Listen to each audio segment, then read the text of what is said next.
everyone, I'm Charlotte and welcome back. Today we're doing a few tips and tricks for coloring your character, featuring my main protagonists from my novel. For anyone who's new here, hi, I'm Charlotte. I'm a digital artist, a writer among other things, and I'm working on my first novel and a comic series. So before I get into the video, I do have a bit of a story time.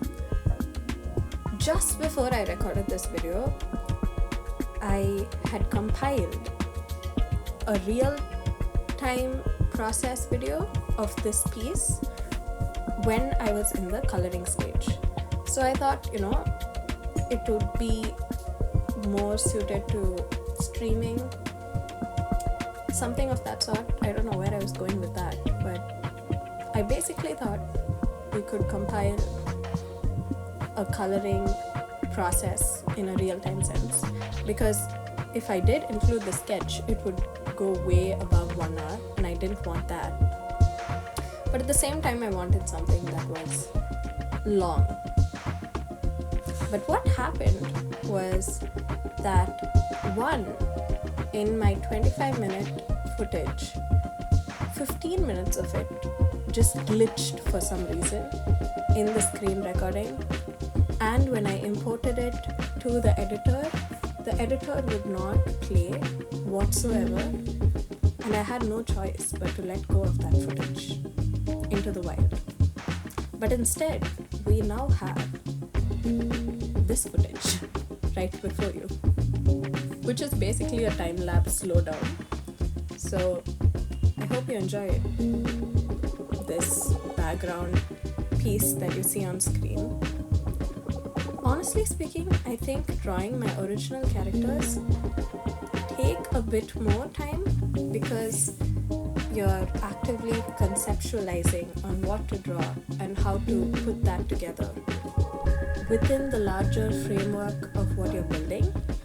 And obviously, my most spent time on artwork, especially digital artwork, would be these pieces, which take around 1.5 hours to 2 hours.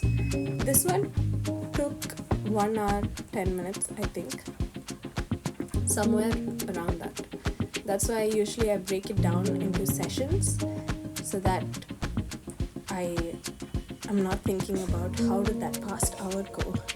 As much as I love drawing and working on the comic series and working on digital art or even traditional art, sometimes I do still think in the conventional mindset of, am I wasting time? What am I doing with my time? Could I have done something better? It's definitely a thought that runs in the back of my mind oh so often. Which is funny because I might have doom scroll for 2 hours and I would have no guilt whatsoever. But drawing for 1.5 hours, suddenly I'm committing a crime.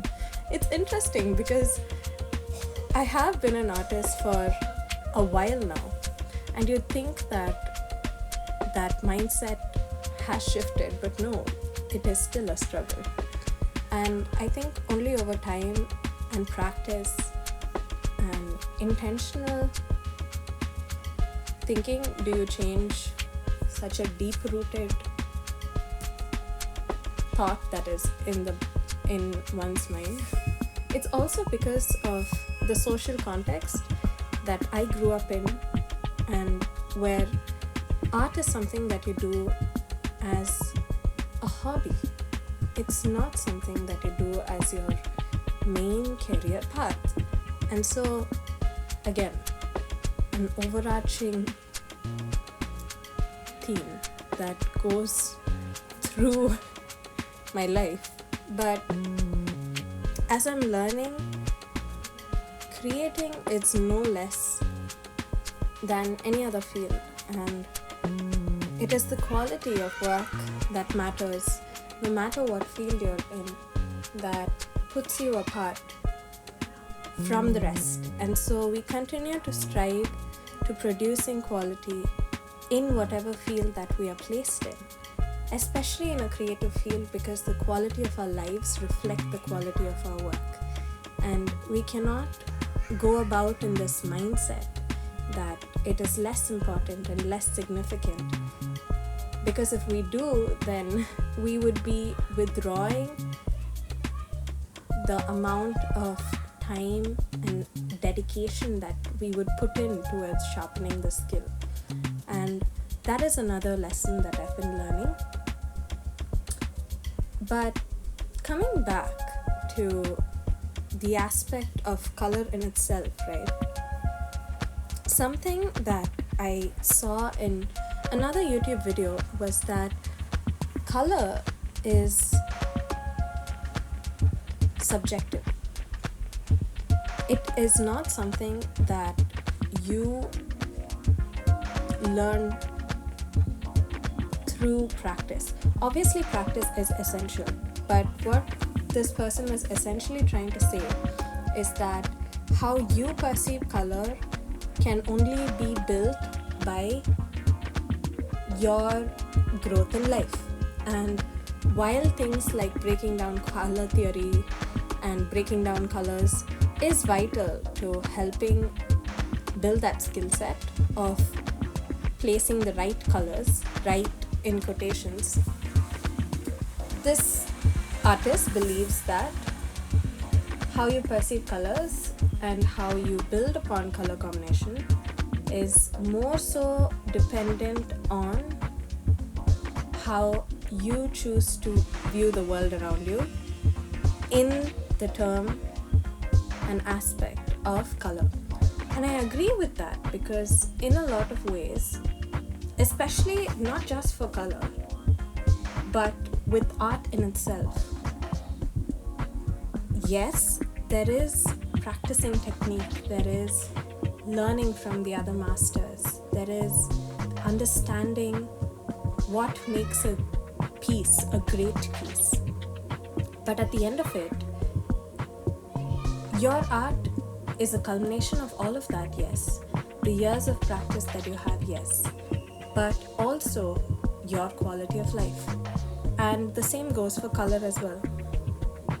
Especially in a personal sense, color has had a deep impact on me, because a lot of memories that I have are perceived based on color.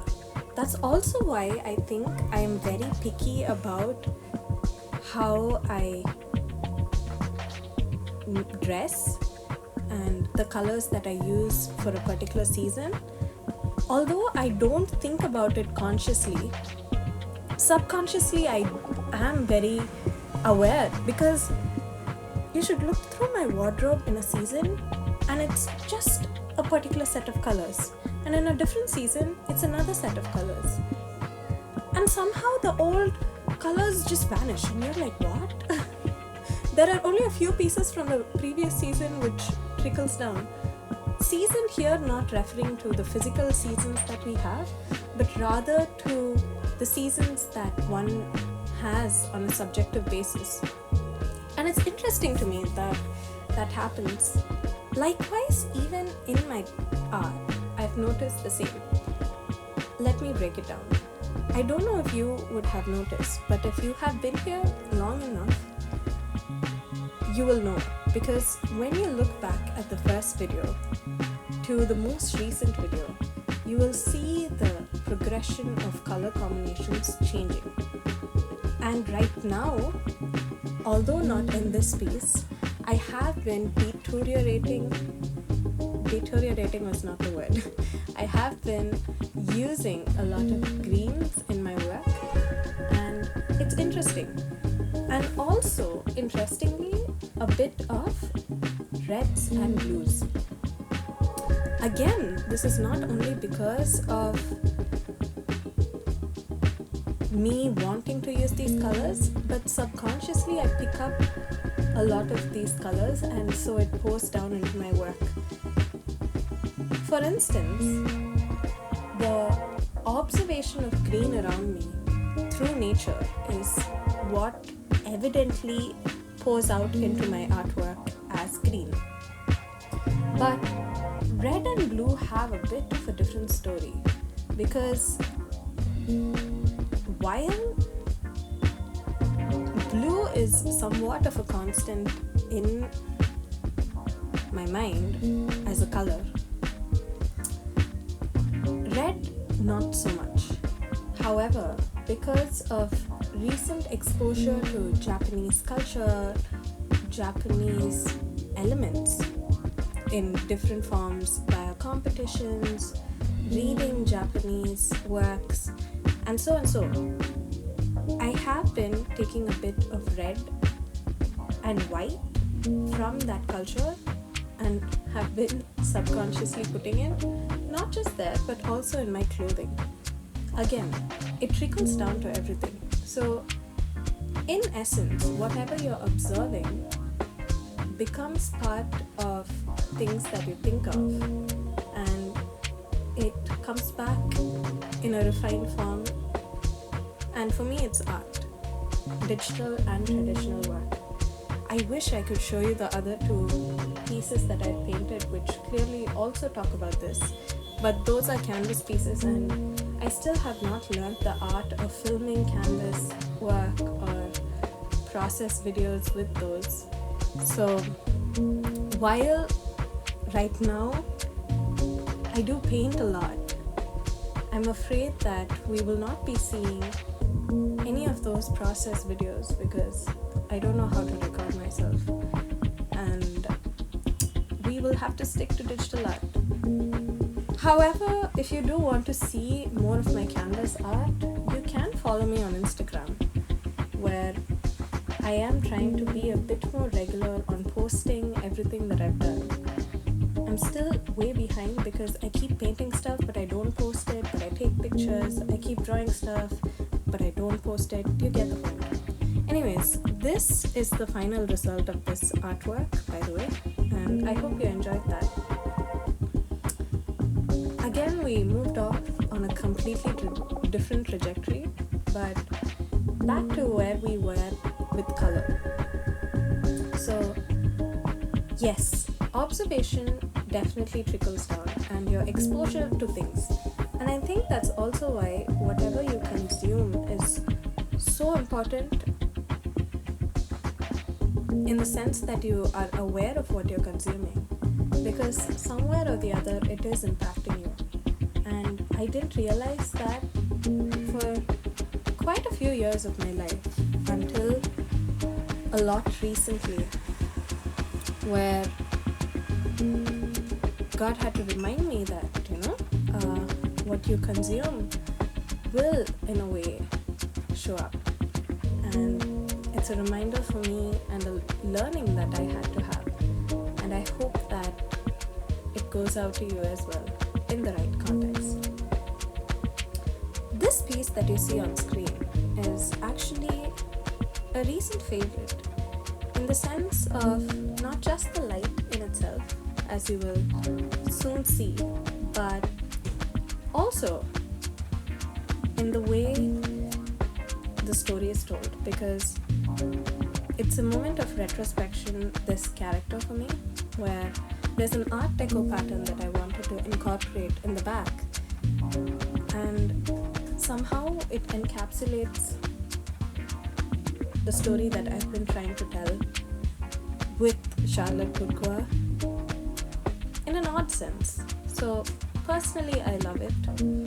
I don't know if you'll agree with it or not, but it's a nice one. You'll see how it turns out. So moving on from that, a little update on the comic series is that I've learned making comics shouldn't be constrained to being perfect because that's what is taking it so long. And I've only finished a chapter. I kid you not, I think I started the previous chapter, the first chapter of the comic series digitally last year, and it almost took a whole year to complete one single chapter because I was so focused on every panel being perfect. But now I'm slowly breaking that, and I think that's essential in order for the story to come out. Otherwise, it's just gonna marinate for another 10 years, and even then, will you guys ever see the product? I'm not sure. So, as much as there is the aspect of quality, I don't think you should restrain yourself from starting something because you're too worried about how it will turn out. Because that's how most comic artists stop their work, because they are worried about the quality, but then the story is there, and then they're not able to keep up on deadlines, because when you're working on a comic series, when you're posting it, you need to be regular. But how can you do that if you have 100 panels to draw every week and you have the set standard in your mind and you can't achieve that? And then it goes on to this loop of wanting to create, but then it takes more time, quality is deteriorated. You get the point. Of course, I'm not saying that quality should be deteriorated, but at the same time, I think as creators who want to tell a story, we need to break out of the cycle of wanting to create perfect things at all times. Meaning that we should practice, yes, we should aim for a minimum amount of quality, but that shouldn't be what drives us. The story should be what drives the work. Otherwise, the essence is lost. That is what I was going for. I hope that made sense. And that is something I cover quite a bit in a lot of my other videos as well. But it's a good reminder. And as we go through this journey of art, I hope that we will continue to learn, we will continue to grow, and that our growing wouldn't be constrained to what we already know, but rather will be fueled for wanting to learn what is right, and that will propel us. But in all things, I must give thanks to God, because He helps me through to endure and ensure that I don't give up on the more significant things, not just in an art-related sense, but in a larger life context, and for that I'm grateful.